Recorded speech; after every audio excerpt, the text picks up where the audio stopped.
You're in the liberal elite bubble of Massachusetts now? Got You it. can drop a lot of F-bombs, but Mitch McConnell is a bad word. Yeah. So, politicians, a lot of it's what you want to hear, right?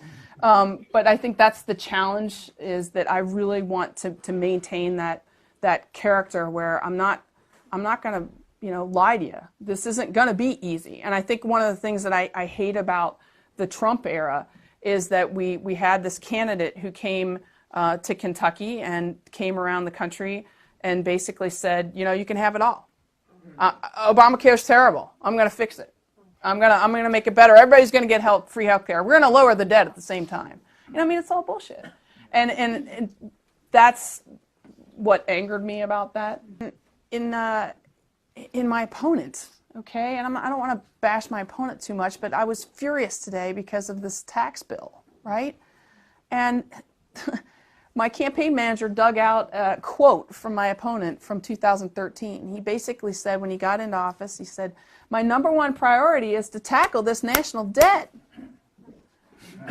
because it's saddling our kids and our grandkids." And fast forward, and now. Yeah, what a joke. And it's just like, it's total bullshit, And I just felt like, what's that? Exactly. That's UK, but it's also very... But you live in a rural area. I do. I live in Scott County, just north of Lexington, and Lexington's surrounded by Make America Great Again, okay? But a vote for Trump, and Trump won the district by, I don't know, 15 points or something crazy. But a vote...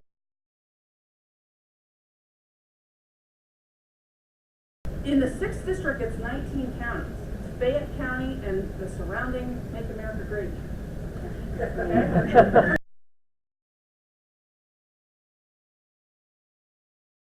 So why should you care? Laura said it really well, but I will reiterate.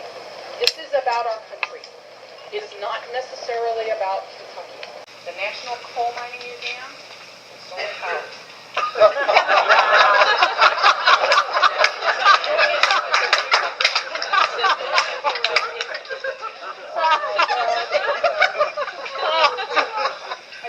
My approach is just raising both flags.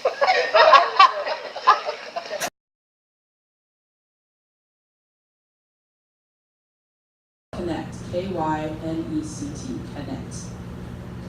And so now Kentuckians are like, wow, I hate the Affordable Care Act, but I love Connect. And now they're starting to realize, dude, those are the same thing. Right? And that's really the reality now.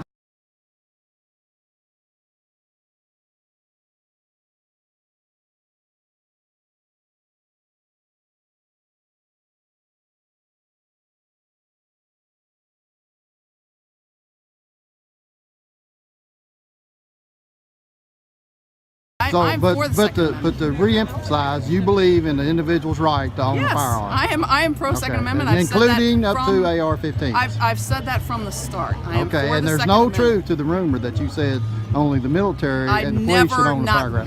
Not once. Let me make this perfectly clear. I've not once said okay, that only the military. I've heard that, and I wanted to clarify. And what better way to do it than first face to face? Pass it on. I will. Pass it on. I will. Not once have I ever said that. All right, thank you. All right.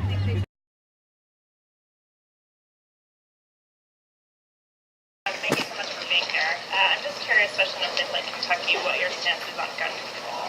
Yeah. So, have you heard of the Giffords organization? Yeah. Okay. So I'm aligned with the Giffords organization. I'm a part of their Veterans Coalition. To solidify that. And I really like that because Gabby Giffords and Mark Kelly, first of all, Gabby comes from Arizona. Arizona is very much like Kentucky. They understand, they've done the research on what can actually happen in America to make a difference. And the other thing, for folks who may be really far, not far, but maybe really left on this issue, is recognize that I am further left. I am more progressive than anybody in the state of Kentucky who's been an elected official, anybody who's ever run for this seat.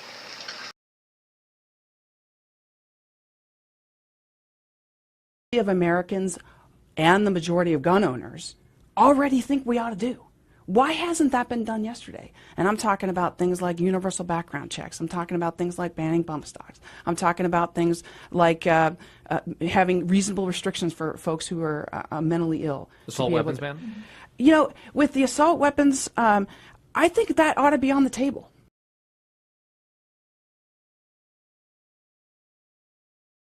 The gun issue is a really big issue for me. I've got one kid coming into elementary school in one meeting. There was an assault weapons ban in 1994, expired in 2014. I don't understand why we need AR-15. It's an offensive weapon, not a defensive. You know, this is such a hard debate because you get into this whole what is an assault weapon and what isn't and all that stuff. I've been to war. My fundamental belief is that weapons of war should not be here in the United States.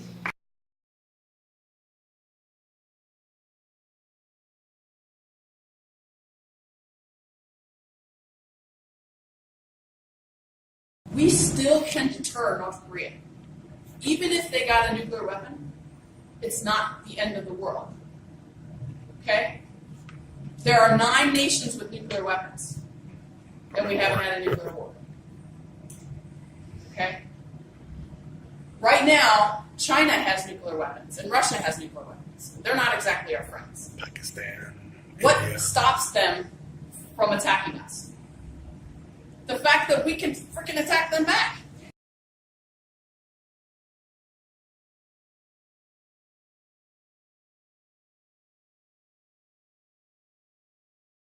Here's the thing, and both Leo and Jim have talked a lot about the tax cuts being terrible. They are absolutely terrible.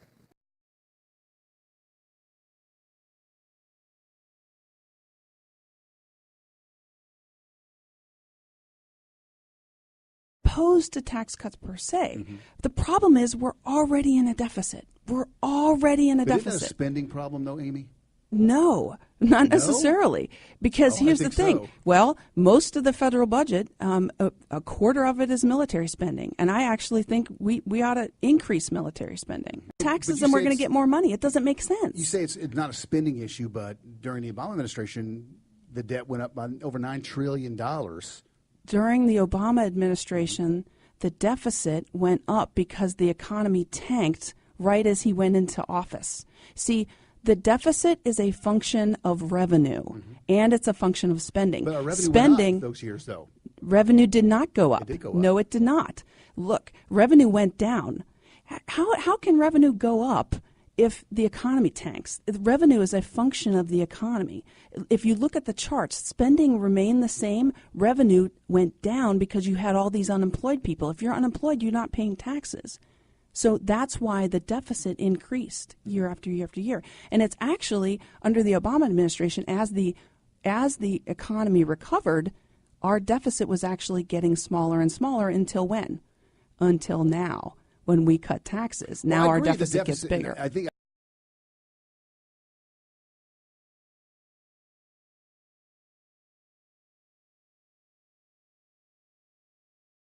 So would you build the wall?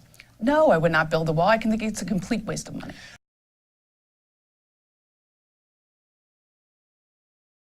Support building a wall to slow illegal immigration along the southern border? No, I think it's absolutely stupid. I mean, it's a 9th century solution to a 21st century problem. So you vote no on any funding of that? I would vote no on any funding, for that, unless it came in some sort of package where we got DACA recipients to be full citizens.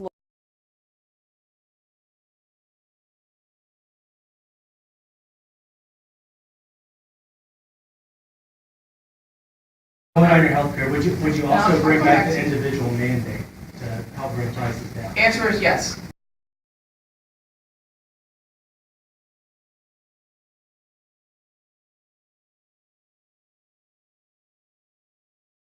So we need to move in that direction, but we need to move in it in an incremental way, a way that we as Americans do with every major piece of legislation. Do you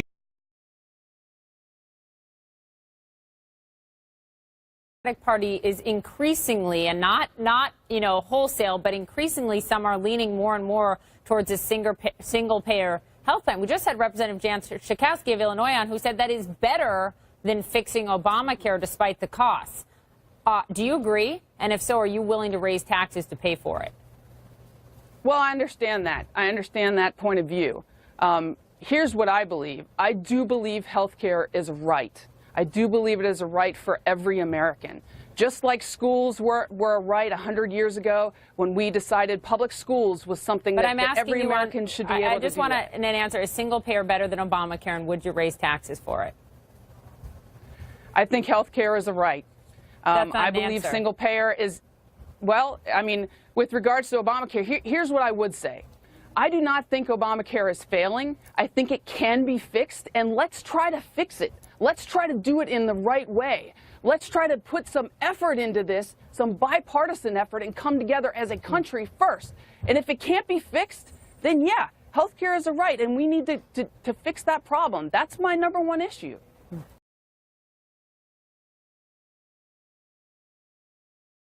If you want to move back into your, we'll start your 2 minutes on the healthcare gap. Okay. Thank you.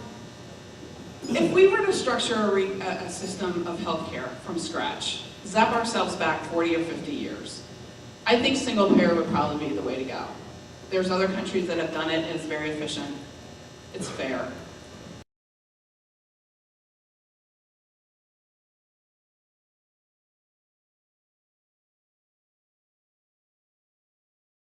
Well, I think Obamacare, the Affordable Care Act, was a decent piece of legislation.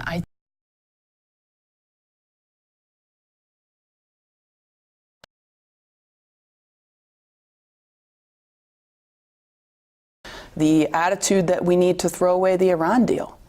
The Iran deal is keeping Iran from getting a nuclear weapon. It's not permanent, but it's the best deal that we could have made at that time. And I can talk extensively about that because I taught weapons of mass destruction at the U.S. Naval Academy. I was in a program for emerging leaders coming out of the National Defense University, all on weapons of mass destruction at the top secret level, at the secret level. So, I mean, I think that these are the things I know about.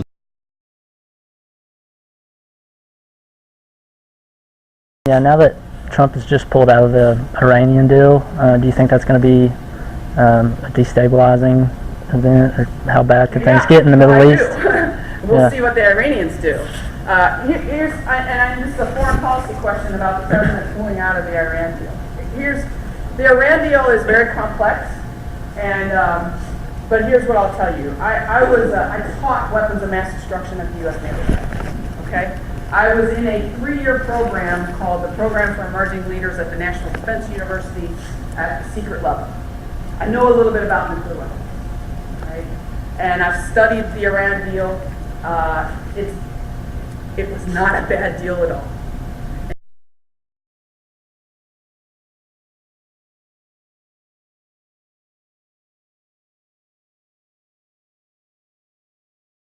Let's go to Tim next up. Tim, welcome. You're on with Amy McGrath. Hi, Amy. Thank you for running. You're an inspiration to my sisters. I have a question about women's right to choose. Yeah. Republicans are attacking it. They're pushing for a ban on abortion after 20 weeks. Are you going to oppose this extremist Republican attack on women's right to choose? Yeah, thanks for the question, Tim. I am pro-choice. I believe it's a personal liberty issue, just flat out. I don't think government should be involved in making decisions You don't think there should be any limitations at all on abortion? I don't think government should be involved in making decisions on a woman's body. So you think a woman on the way to the hospital to give birth could decide to abort it instead?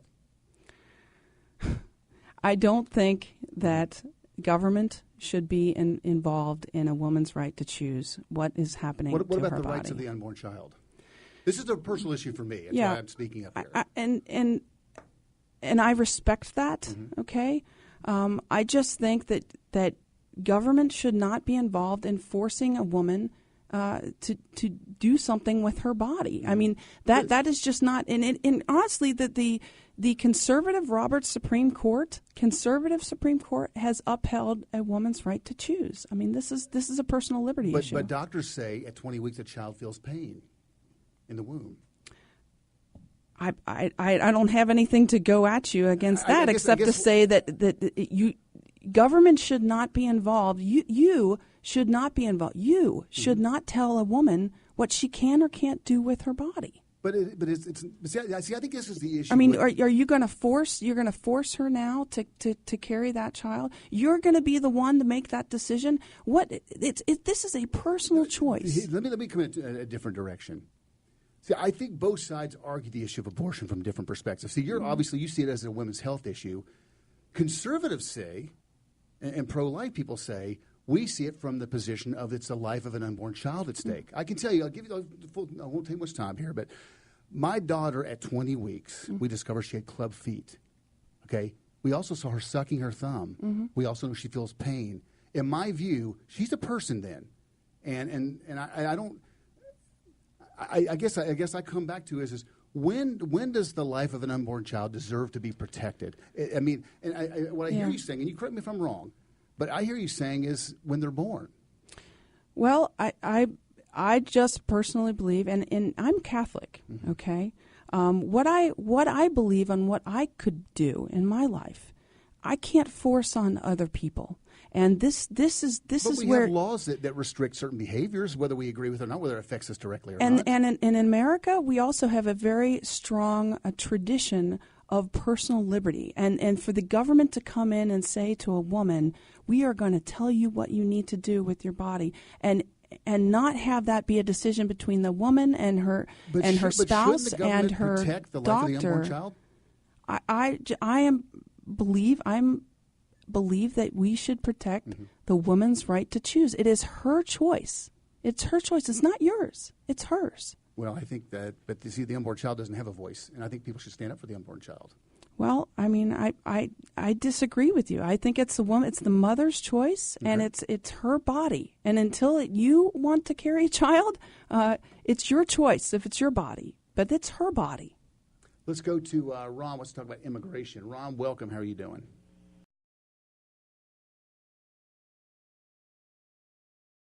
This is where Planned Parenthood comes into play. Planned Parenthood is an institution that provides a lot of help for women's health care in this country. I think it's an important institution. I think we should be funding it because it helps women. All right?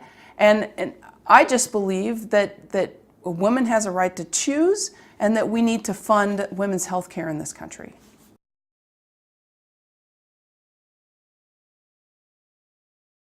Well, and Kentucky is obviously still a red state, still has 2 Republican senators, and when someone hears that you're a Democrat from Kentucky, I think that they would, maybe question whether that means you're kind of more to the right. But if you look at your platform, if you look at the things that you support, that doesn't seem to be the case. You believe in climate change. You support, yeah, it's crazy. Oh my gosh, abortion, the public option, and health care. Yeah, I mean, I don't think these are really radical things. I think these are normal things that a lot of people agree with.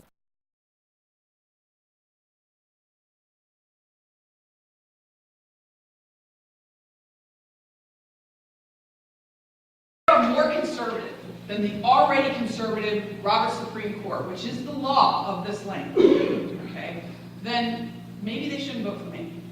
Okay, that's just, I'm not going to change.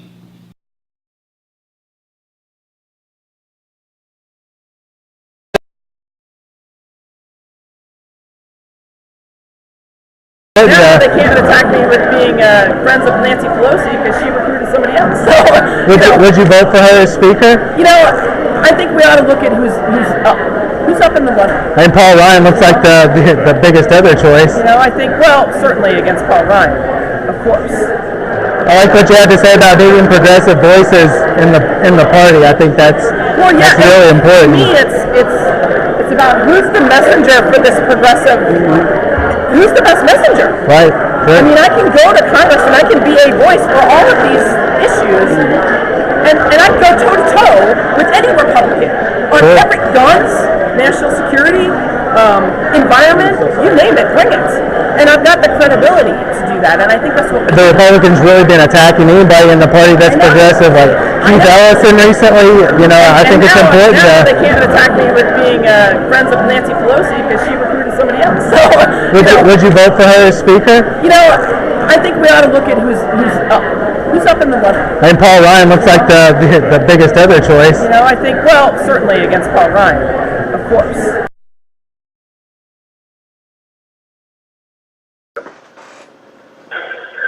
Yes, Amy, you've said let's see who's running in response to who you would vote to lead as Speaker of the House. But if you are elected and the Democrat caucus votes internally for Nancy Pelosi, will you commit to the people of the 6th District to vote for Pelosi on the final ballot on the House to replace Paul Ryan as Speaker? Your question is, would I vote for Pelosi over Paul Ryan? Yeah, if you win, who would well, Ryan's out, but if you win and Democrats get control of the House of Representatives, would you vote for Nancy Pelosi to be the Speaker? I think is the question. Well, I mean, I'm going to say what I've said before, is I'm going to see who's running in that race, and I'm going to vote for the best person. But if it were Nancy Pelosi, if she were the preferred, the likely winner, would you go along with that, or would you look at other candidates? I would look at all the candidates. I would look at all the candidates, and I would make sure that I'm voting for the right person. I mean, I think that the Democratic Party, there's a lot of people that are very concerned that the Democratic Party is perceived to be led by San Francisco and New York, and I think we ought to look at the majority and minority leaders. Well, that's exactly what I mean. Yeah, I mean Chuck Schumer in the Senate side and Nancy Pelosi on the House side, and you know, I just think if we're talking about a new generation of leaders, we ought to look at it. Everybody ought to be on the table, and let's see who's running. I'd like to see. When you're going to have your first vote in Congress, it's going to be either for Scalise or McCarthy or Pelosi. You only get two choices. It's binary. So can you just please tell us who you're going to vote for? Well, I just disagree with you. I mean, there's other people. Every single time we have a vote for Speaker of the House, it's more than just two. So I'm gonna vote for the best qualified person and the person that I think should be Speaker. Let me ask you a question. What would you look for?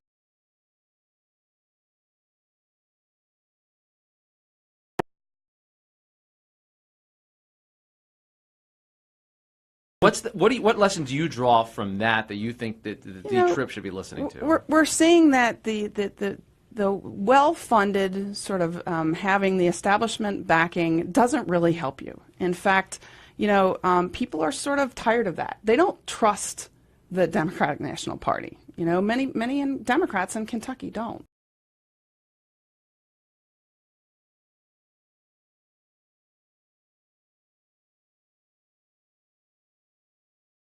In a way that is neutral, because I felt like there was so much lies, particularly by one side, that it just got to the point where the candidate we had on the Republican side, what he was saying, what he stood for, was so against everything that I had ever stood for as a military officer.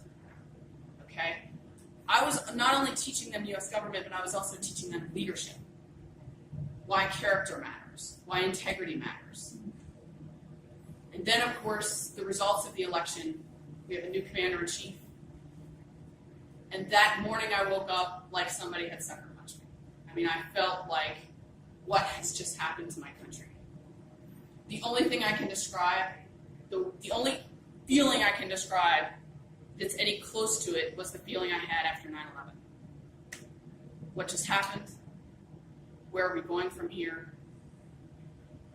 And it was that just sinking feeling of sadness, and I didn't know what to do.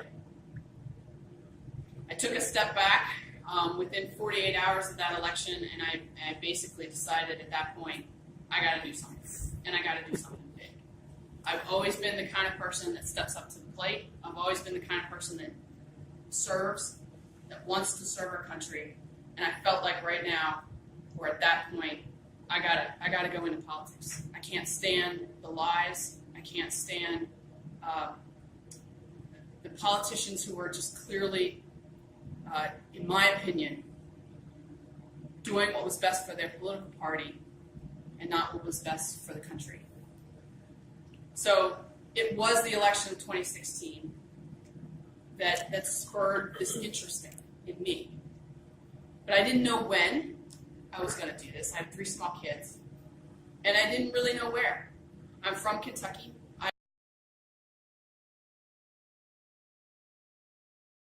Really sad. The 2016 elections, with who we elected, the morning after, I woke up literally with a hole in my heart. I woke up and I thought, what has just happened to the country I love? Where are we going? Where are our leaders? Where are our leaders?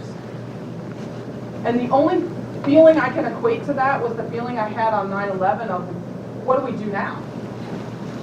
Within 48 hours of that election, I realized, I think I know what I want to do with this second part, this next part of my life. I dedicated the first part to public service, to service the country.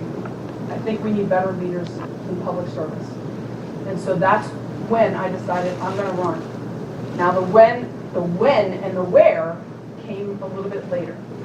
Over the next few months, when we started to realize that the Republicans were actually going to try to push through some of these things that they had talked about, like the repeal and replace plan, which I felt was completely politically motivated and deeply affects a state like Kentucky that had been benefiting from a flawed Affordable Care Act, but something that was moving us in the right direction. Kentucky was benefiting from it. And I felt like all the politicians were basically lying to people, saying, hey, we've got something better, and they didn't.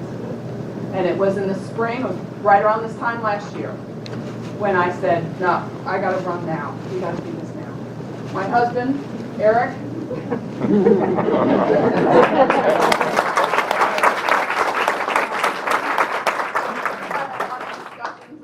about this because Eric and I were both retiring.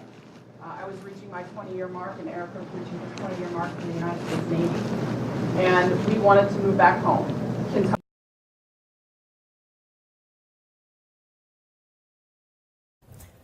What's your take on the president? Well,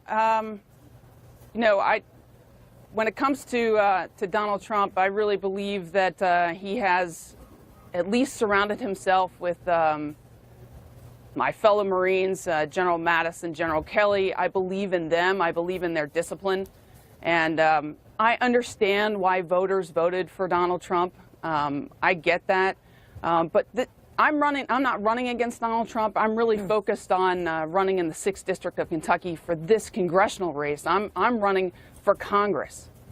So you're not running against Donald Trump. You said that people in your district vote more for the person than the party. So how is Amy McGrath different than the Democratic Party nationally? Well, I don't know that I'm different than the Democratic Party national. I'm just an American who fought for her country for 24 years, and I still want to make a difference. I want to go out there and be a public servant, and I think we need more people who are actually public servants, who actually want to run for political office for the right reasons and really do the work of the people. That's why I'm here. So the Democrats.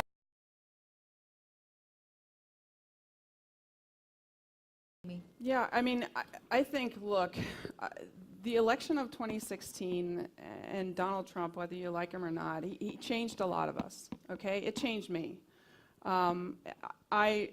For somebody who has served her country in the military, my response to that was not, oh, hell no. You know, it was, oh, hell no.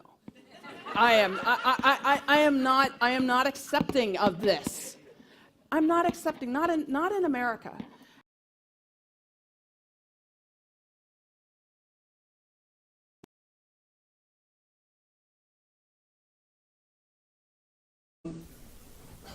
I woke up the next morning with a hole in my heart, all right, for where our country was going, for who we had elected as our commander-in-chief.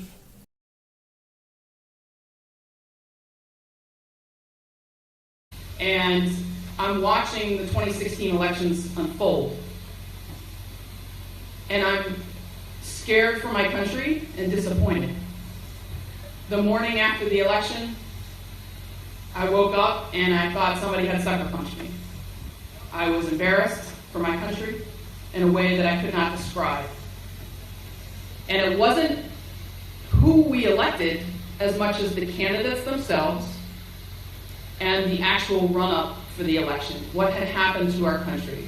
Everything from the fake news to how people talked. For who we had elected as our commander-in-chief. And it wasn't who we elected as much as the candidates themselves and the actual run-up for the election. The elections of 2016 galvanized a lot of us, okay?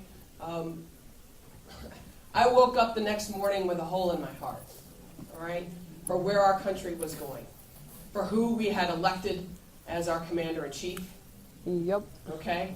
For me, who was at the time a woman in our military, my response to that was not just a, oh no. It was a, oh hell no.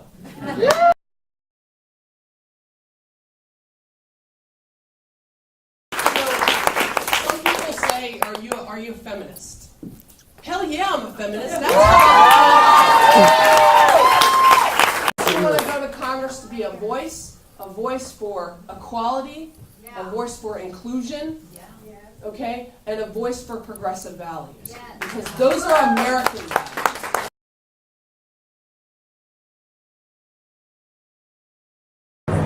I'm running for Congress because I believe in the values that we all are here to celebrate and foster, okay?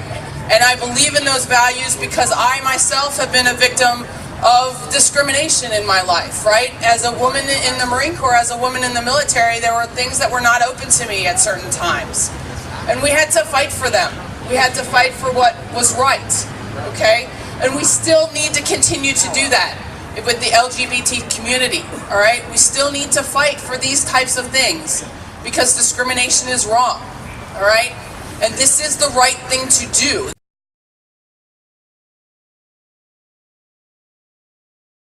But if there's a criticism of coming here and just running for office, I mean, you're from northern Kentucky. Somebody might say, well, why don't you go up there and run for office? Okay. Why this district? Why this part of Kentucky? And why run for office right after you move here instead of maybe waiting a couple years? Sure. Well, you know, why here? First of all, I live right now in Scott County, and it's only 60 miles from where I was raised. My husband got a wonderful business opportunity in the Georgetown area, and that's the place we ended up going and residing. So why would you not want to move? I've got small children. Lexington is a college town. It's a great town for kids. So this is definitely where we wanted to go. And look, I was an independent for many years. Transgenders in the military has been an issue over the last little bit. What's your position on that? My feeling about transgenders in the military is, those of us who have served, you know what we care about? Can you shoot? Can you drop the bomb on target, on time, without killing the friendlies? Do you know what you're doing? Are you someone of integrity? Do you have my back when I'm getting shot at? Those are the things that we care about. None of this other stuff. It's the same thing when we went through this with Don't Ask, Don't Tell repeal with gays and lesbians in the military. Nobody cares.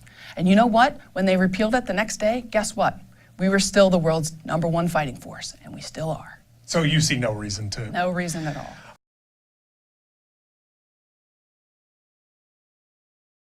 We cannot deny it. As Democrats, for me, the Democratic Party, it's totally dropped the ball. We focus way too much on the urban areas. The leadership of our party, I'll be honest with you, I'm not aligned with the Democratic National leadership. They don't know me, I've never met them. They are San Francisco and New York City, and for those of us in the middle, there's a lot of feeling left behind.